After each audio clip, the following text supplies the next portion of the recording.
Merci beaucoup d'être là. Et bah, merci à vous. Tu combats le 12 avril prochain à Miami. Tout à fait. Est-ce que tu peux me raconter comment ça se passe ta prépa, comment ça va pour nous?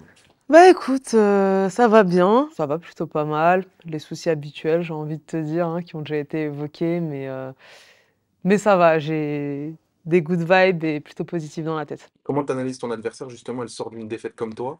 Elle va chercher à rebondir elle aussi.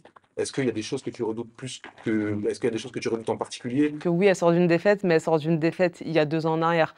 Donc on parle d'un combat qui a eu lieu, je crois en avril ou en mai 2023. On ne sait pas comment elle a évolué depuis. Je pense que cette pause lui est un peu défavorable dans le sens où, très honnêtement, si j'étais à sa place, j'aimerais pas me retrouver face à moi en combat de retour. Il y a du stress qui repose sur ses épaules, bien sûr plus pour moi parce qu'on me met une personne non rankée alors que là du coup je suis passée 13e. Donc il faudra que ce soit vraiment quelque chose de clean et catégorique, tu vois, en termes de niveau. Maintenant, encore une fois, comme je le dis souvent, les rankings à l'UFC, notamment chez les femmes, sont pas forcément enfin, quoique même dans certaines catégories masculines, mais ne sont pas à l'image en fait du niveau du combattant. C'est quand même une nana assez complète.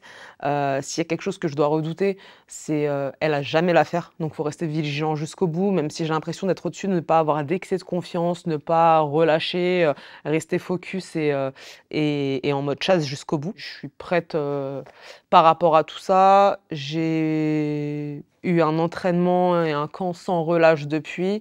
De son côté, elle, je sais pas comment elle s'entraîne ni avec qui, mais sans m'avancer ou quoi, je pense pas que ce soit aussi carré et millimétré que ce que je fais de mon côté en fait. Par rapport à ta dernière défaite, est-ce que tu as un sentiment d'urgence, de victoire? Est-ce que tu as une pression du résultat là?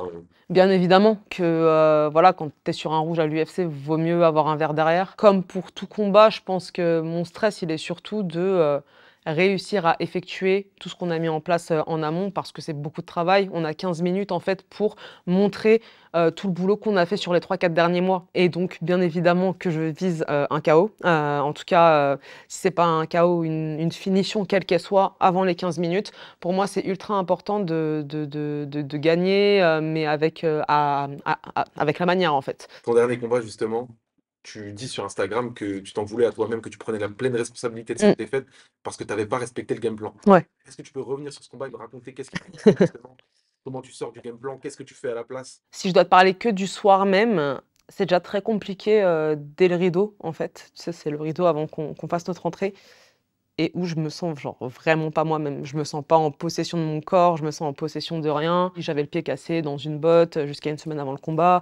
J'ai développé une cellulite dentaire, donc j'étais sous antibio pendant toute la fight week, juste avant de cutter, tu vois, donc c'était hyper, hyper difficile. Et donc du coup, je fais mon entrée, je dis ça à mes coachs que ça va pas, mais t'inquiète pas, ça va aller, ça va passer. Sauf que voilà, eux, c'est comme ils ont l'habitude de réagir envers moi parce qu'ils n'ont pas l'habitude que je leur donne ces signaux-là. Sauf que ce soir-là, je suis clairement pas moi-même. Le premier round se passe.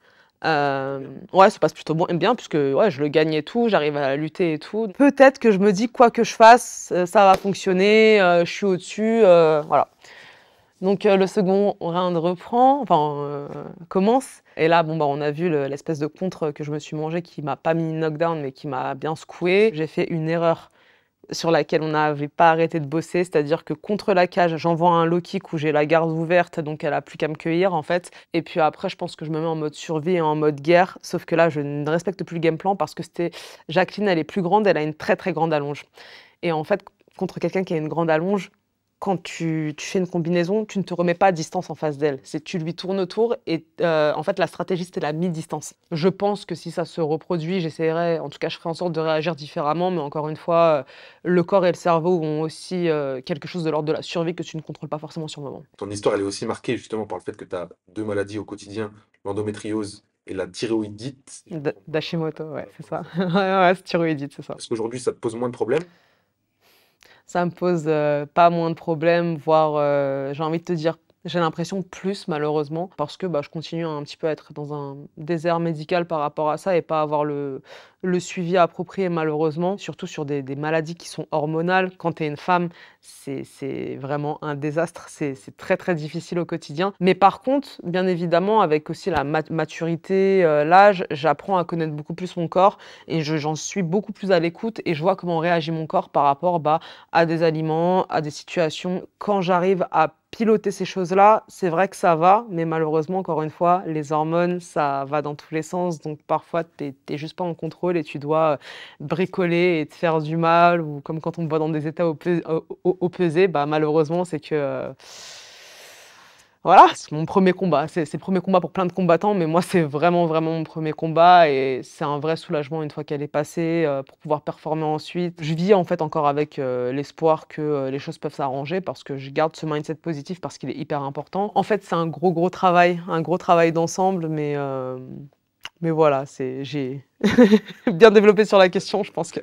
Tu m'as beaucoup parlé de toi en tant que femme par rapport à Mm. ces maladies. Est-ce que tu penses qu'en tant que combattante, ça t'apporte quelque chose? On m'a souvent dit que c'était quelque chose qui endurcissait, que dans le quotidien, ça me permettait plus d'être de cette façon ou de cette façon, en tout cas d'avoir plus les crocs, d'aller de l'avant, de se battre et tout.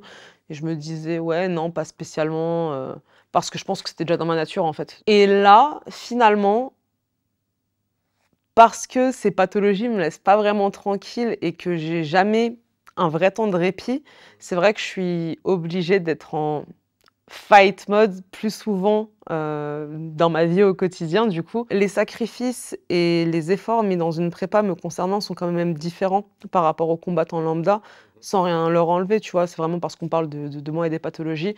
Bah, c'est vrai que, arrivé, le jour même, je me le dois en fait de gagner. Donc je te dirais que oui, c'est du fuel en plus, hein, comme quand on dit de te servir de ta colère, de te servir de ta rage, de te servir de tes problèmes. C'est un peu le même principe effectivement. Donc bien évidemment que ça me donne, l'élan en plus. Est-ce que tu penses que Manon va prendre la ceinture en mai? Est-ce que tu penses que ce sera la première française à ramener une ceinture? Je lui souhaite. Je lui souhaite. Après moi, c'est vrai que, mon regard, elle peut être un peu biaisé dans le sens où Valentina, moi, je la vois évoluer depuis 2015. Je vais pas parler d'exemple ou quoi, mais c'est, quand je faisais mes compétitions, de boxe thaï et que je la voyais avec sa sœur, voilà, elles éteignaient tout le monde, elles étaient hyper fortes. Je pense que ce sera une opposition intéressante. Encore une fois, je lui souhaite de trouver la faille chez Valentina, parce qu'on a besoin aussi de cette ceinture et que ce soit une femme, ce serait quand même incroyable. Moi, c'est pas encore pour demain, donc vraiment, ce serait vraiment top, qu'elle ramène cette ceinture. Tu dis que c'est pas encore pour demain, Ouais, mais tu continues de monter. Là, maintenant, tu es dans le top 13. ouais. Est-ce que c'est quoi le but ultime, toi?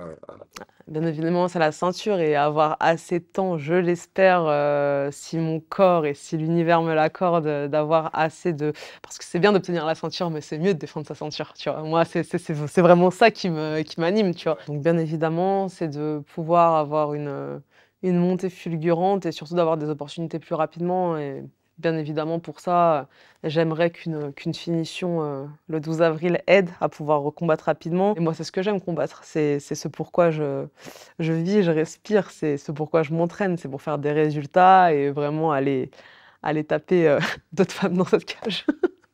Merci pour ton temps. Merci à toi. Merci.